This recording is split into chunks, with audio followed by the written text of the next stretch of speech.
ቀብር ስነ ስርዓት ላይ መገኘት ወይም መቃብር ቦታ መሄድ በሀገራችን ማህበራዊ መስተጋብር ውስጥ ትልቅ ቦታ የሚሰጠው አብሮ የመኖር የመከባበር ትልቅ ባህላችን ነው።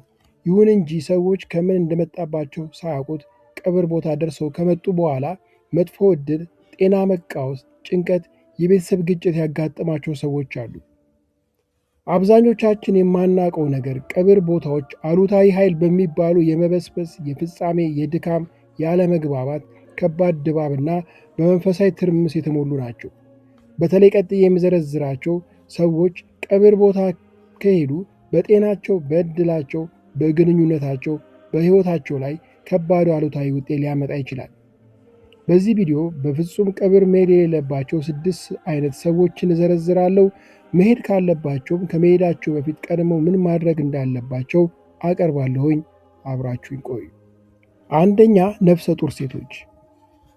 የመንፈሳዊ ኃይል ፍሰት ጥናት ጥንታዊ ጥበብ እንደሚለው ነፍሰ ጡር ሴቶች ወደ ቀብር ስነ ስርዓት ወይም ቀብር ቦታ እንዳይሄዱ ይመከራሉ። የቀብር ቦታዎች በአሉታዊ ኃይል ኔጌቲቭ ኢነርጂ በሚባሉ የመበስበስና የፍጻሜ ኃይል በመንፈሳዊ ትርምስ የተሞሉ እንደመሆናቸው በማዕፀን ያለ ጽንስ ደግሞ አዎንታዊ በሆነ የእድገትና የጅማሬ ኃይል ፖዘቲቭ ኢነርጂ ውስጥ ያለ በመሆኑ የልጁን የህይወት ኃይል ሊያዳክም ብሎም ይህ ኃይል ገና ንጹህ በሆነው የጽንስ መንፈስ ውስጥ ላይ ጠባሳ ወይም ቆሻሻ ሊጥል ይችላል። ይህ ጠባሳ ህፃኑ ወደፊት ለፍርሃት፣ ለበሽታ ወይም ለክፉ ዕድል እንዲጋለጥ ሊያደርገው ይችላል ተብሎ ይታመናል። አንዳንድ መንፈሳዊ ሰዎች እንደሚሉት ደግሞ ነፍስ ከስጋ ስትለይ ጊዜያዊ የመንፈሳዊ ዓለም በር ይከፈታል ይላሉ።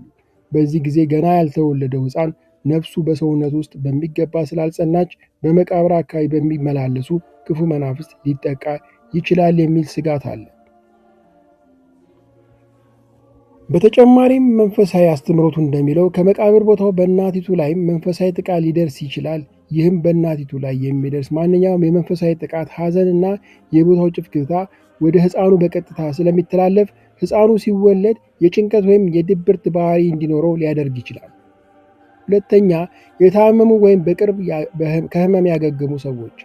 በሰውነት የኃይል ደህንነት ምክንያት የታመሙ ወይም በቅርብ ከህመም ያገገሙ ሰዎች ወደ መቃብር ስፍራ እንዳይሄዱ መንፈሳውያኖቹ ይመክራሉ።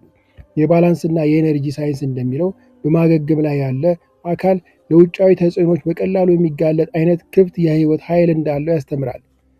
ጤነኛ ሰው ጠንካራና ንቁ የሆነ ኦራ ወይም የህይወት ኃይል መከላከያ እንዳለው ይታሰባል። የታመሙ ሰዎች ግን በታመሙበት ወይም በስሜት በደከሙበት ጊዜ ውስጣዊ የህይወት ኃይል ዝቅተኛ ስለሚሆን የኃይል መከላከያ ወይም ኦራ የሚባለው የሳሳ ይሆናል። የመቃብር ስፍራዎች ከፍተኛ አሉታዊ ወይም ኔጌቲቭ ኢነርጂ ኃይል ያለባቸው ቦታዎች ናቸው። እነዚህ ቦታዎች የደከመ ሰው ላይ የቀረውን የህይወት ኃይል በመምጠት ይወስዱበታል። በዚህ ምክንያት ግለሰቡ ከማገገም ይልቅ ምክንያቱን ሳያውቀው ህመሙ ሊያገረሽበት፣ ከፍተኛ ድካም ሊመጣበት፣ ከህመሙ ቶሎ እንዳይፈወስ ሊያደርገው ይችላል። የታመመ ሰው የነርቭ ስርዓት ቀድሞውኑ በውጥረት ላይ ያለ እንደመሆኑ የመቃብር ስፍራው ካለው ጭፍግግታ ኮርቴሶል የተባለውን ሆርሞን እንዲጨምር በማድረግ የሰውነትን በሽታ የመከላከል አቅም ጥንካሬ በሚያስፈልገው ጊዜ እንዲዳከም ያደርገዋል። እንደ ሐዘንና ተስፋ መቁረጥ ላይ ያሉ ዝቅተኛ ስሜቶች ከመቃብር ቦታው ጋር ካለው የኃይል ሞገድ ጋር ተመሳሳይ በመሆናቸው በመንፈሳዊ እይታ በድብርት ወይም በከፍተኛ ጭንቀት ውስጥ ያሉ ሰዎች ከመቃብር እንዲርቁ ይመከራሉ። እጅግ ጥልቅ የሆኑ መንፈሳዊ አስተሳሰቦች እንደሚሉት የሟቾች የሐዘን ትዝታዎች ወይም የሚዋልሉ መናፍስት ወደ ሰው ልጅ የስሜት ኃይል ይሳባሉ። ይህም የስሜት መከላከያው ደካማ ለሆነ ሰው ሳያውቀው የሌሎችን ከባድ የሐዘን ኃይል ወደ ቤቱ ተሸክሞት ሊመለስ ይችላል።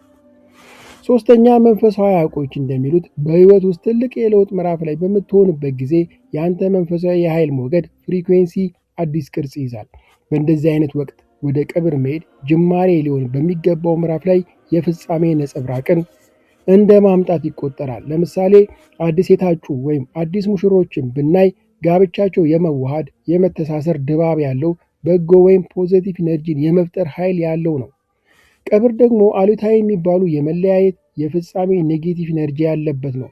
መንፈሳዊ ሰዎቹ እንደሚያምኑት ከዚህ ዓለም የመለያየት ኃይል ከጋብቻው የመተሳሰር ኃይል ጋር ሊጋጭ ይችላል። ከሰርግ በፊት ወይም በኋላ ባሉት ቀናት ወደ መቃብር መሄድ በአዲሱ ጥንዶች ስምምነት ላይ ጥላ ወይም እንቅፋት ሊጋብዝ ይችላል ተብሎ ይታሰባል። ይህም እንኳን ደስ አላችሁ በሚለው ደስታ ላይ ደህና ሰንብቱ የሚለውን የሐዘን ቃና እንደ መቀላቀል ይቆጠራል። እንዲሁም በብዙ መንፈሳዊ አስተምህሮቶች የልደት ቀን ለቀጣዮቹ 365 ቀናት በረከትን ለመቀበል መንፈሳዊ በር በሰፊው የሚከፈትበት የዓመቱን አጠቃላይ ሁኔታ የሚወስንበት ቀን ነው። በልደት ቀን የምታገኘው የመጀመሪያው የኃይል ስሜት የዓመቱን አጠቃላይ ሁኔታ ይወስነዋል ተብሎ ስለሚታመን በልደት ቀን ወደ ቀብር መሄድ ማለት አዲሱን ዓመትህን በሐዘንና በሞት መንፈስ እንደማተም፣ ሕይወትን ካለፈና ከጠፋ ነገር ጋር እንደማገናኘት ይቆጠራል። ይህም ዓመቱ የመገደብ የመጨገብ ስሜት እንዲኖረው ሊያደርግ ይችላል። አራተኛ፣ መቃብር ቦታዎች ከባድ ኔጌቲቭ ኃይል የወረደ መንፈስ ያለባቸው ቦታዎች በመሆናቸው ሴቶች በወር አበባ ወቅት ወደ መቃብር እንዳይሄዱ ይመከራል። ምክንያቱም የቦታው ከባድ ኃይል ከሰውነቷ ኃይል ጋር ተዳምሮ ከፍተኛ ድካም፣ የስሜት መክበድ ወይም የሆርሞን መዛባት ሊያስከትልባት ይችላል። መንፈሳዊ እውቀት እይታ ደግሞ ደም እንደ ተራ ፈሳሽ ሳይሆን እንደ ከፍተኛ የሕይወት ኃይል ማከማቻ ይታያል። ደም ከሰውነት ውጭ በሚሆንበት ጊዜ ልዩ ልዩ መንፈሳዊ ተጋላጭነትን ይፈጥራል። በመንፈሳዊ እሳቤ መሰረት ክፍት ቁስል እንደ መንፈሳዊ መከላከያ መከፈትን ያመለክታል። በመፈንከት በአደጋ ምክንያት የአካል መቁሰልና የደም መፍሰስ በሚያጋጥም ጊዜ አንድ ሰው በቀብር ስነ ስርዓቶች ላይ እንዲገኝ አይመከርም። ምክንያቱም ግለሰቡ የሕይወት ኃይሉን እያፈሰሰ እንደሆነ ስለሚታሰብ ነው። በመቃብር አካባቢ የሚገኙ ክፉ መናፍስ ለሰው ደምና ሽታ እና ንዝረት ልዩ ትኩረት አላቸው። ክፍት ቁስል ያለው ሰው በእነዚህ መናፍስት የመጠቃት ወይም የመያዝ ዕድሉ ከፍተኛ ነው ተብሎ ይታመናል። የቀብር ስነ ስርዓት ነፍስ በሰላም እንድትሸጋገር የሚደረግበት ንጹሕ ሂደት በመሆኑ ደም መፍሰሱ የዚያን ቦታ ንጽህና ያጎርላል ተብሎ ይታሰባል። አምስተኛ፣ ሕፃናትና አረጋውያን የመንፈሳዊ ኃይል ፍሰት ጥናታዊ ጥበብ።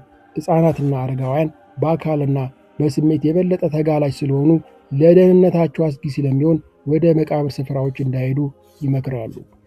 ሕፃናትና አረጋውያን በሕይወት ሂደት ውስጥ በሁለት ጫፎች ላይ የሚገኙ ናቸው። ሕፃናት ገና ጅማሬ ላይ ያሉ፣ አረጋውያን ደግሞ ወደ ፍጻሜ የተቃረቡ በመሆናቸው የመንፈሳዊ አካላቸውን ኢነርጄቲክ ሺልድ የሚባለው የአካላቸው አቅማቸውን እንደ ጤነኛ ጎልማሳ ሰው ጠንካራ አይደለም።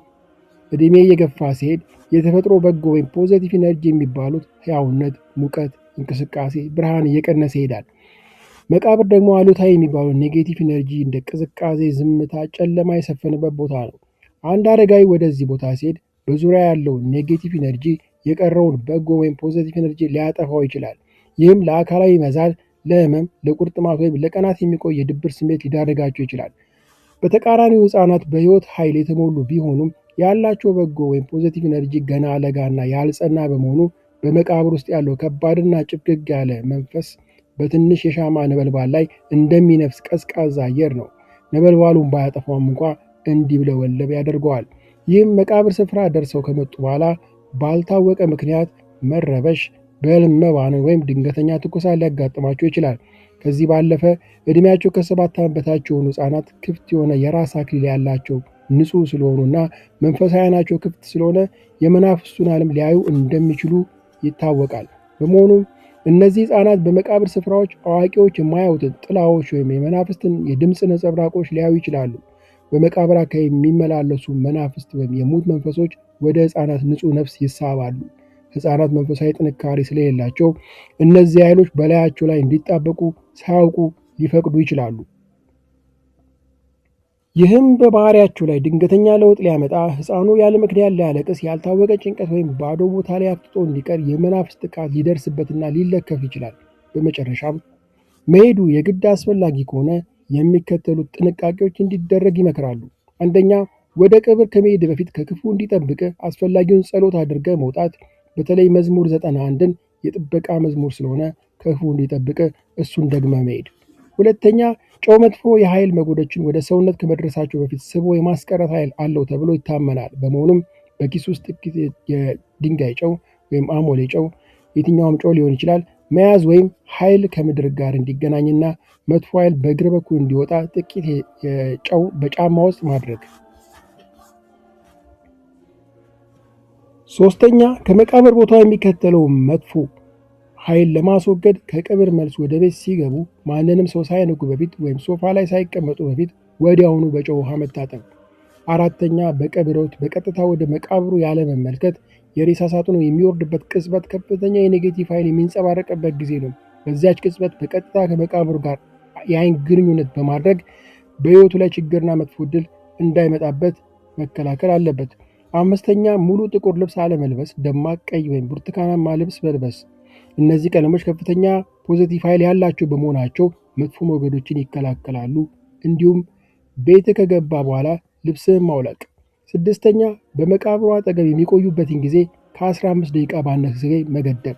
7ኛ በመቃብር ውስጥ ምንም ነገር አለመብላት ወይም አለመጠጣት። በዚህ አካባቢ ማንኛውም ነገር መመገብ መበስበስን ወደ ሰውነት ቤተ መቅደስ እንደማስገባት ስለሚቆጠር ነው እያልኩ እሰናበታለሁ። ሰላም።